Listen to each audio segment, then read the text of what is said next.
Samantha Francis, so I'm the founder of Find a Balance. Hello, my name's Marie Daniel from My Matters Limited. Hi, my name is Christine. I'm a mental health student. I'm here today to discuss a topic in relations to mental health on a cultural basis in Afro-Caribbean and looking at the stigma around mental health. Basically, I want to tell you my story. So, 3 years ago, my son, he came home and he was hearing voices, hallucinating, hanging out of the third floor window. I got a call from my neighbours to say that we're calling the police for your son, and I was like, don't get involved in my business, yeah, I'm on my way home. When I got home, I saw that my son was very, very ill. I was like, what the hell's going on? I called him in the room and I said, Philando, what's going on? He was like, Bill Gates is speaking to me, Sony's coming around to see me, etc. Obviously, he was very, very mentally ill.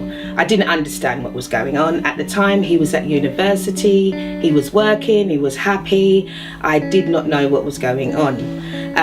The first thing I did was, like you do, you call your family, your elders, your aunts, whatever. They said, oh my God, it's witchcraft. We're going to bring a priest around, get you into church. If you were to mention to someone that your son or someone was put in hospital, a psychiatric unit, they will probably say, like, take them to church, take them to mosque, or whichever it is.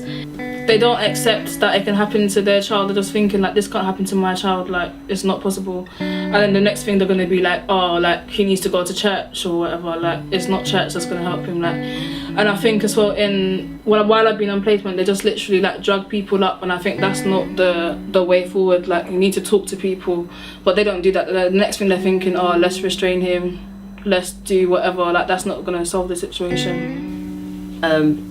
Black people find, I don't know, they just find salvation in the church, and I think it's just the whole comfort of something being there for them to kind of fall back on, like, oh my God, our answers are in the church, and that's where everything's just gonna be okay. Like, that is just, you know, the answers are there. So we had a nice priest come round, pray, do all this stuff.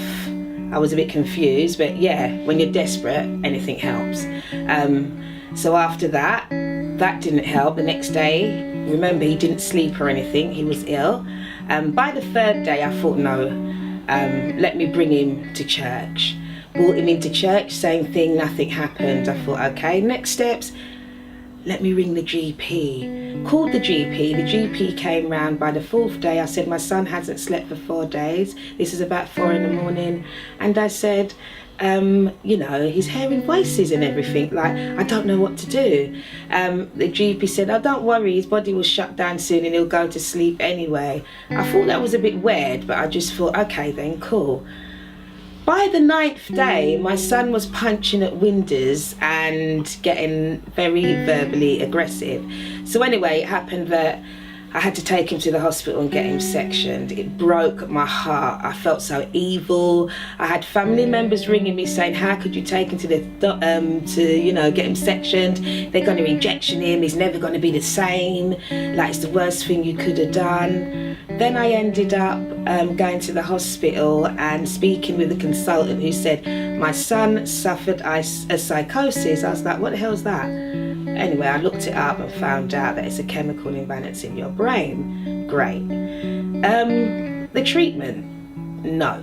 In the hospital, they didn't really want to communicate with me and my son.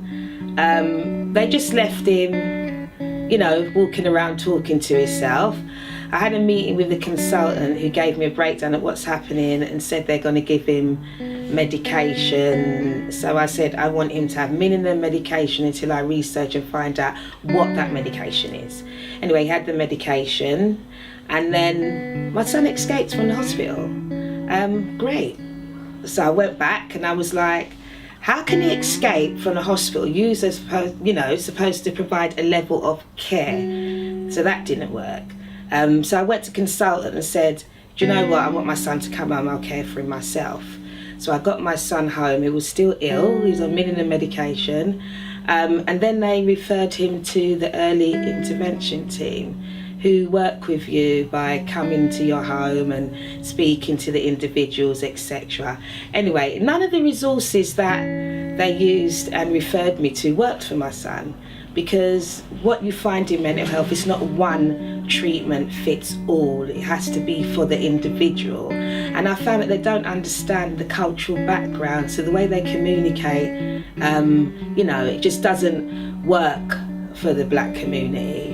So I just did a bit of research, and I thought, you know what, you need to have services, or at least a service that works and specialises in the BAME, the black and minority ethnic groups, and that offers a more bespoke service. And that's how I created Find a Balance, which is a bespoke mental health service which offers talking therapy from the start. So there's no 7-8 month waiting list for talking therapy. We, put together a care plan for the individual. We work with them and their families to educate the family, because if you don't know about it and you don't know what's going on, there's two things happen. Either you get with it or you run away. And that's how you find individuals out in the community with no support and help.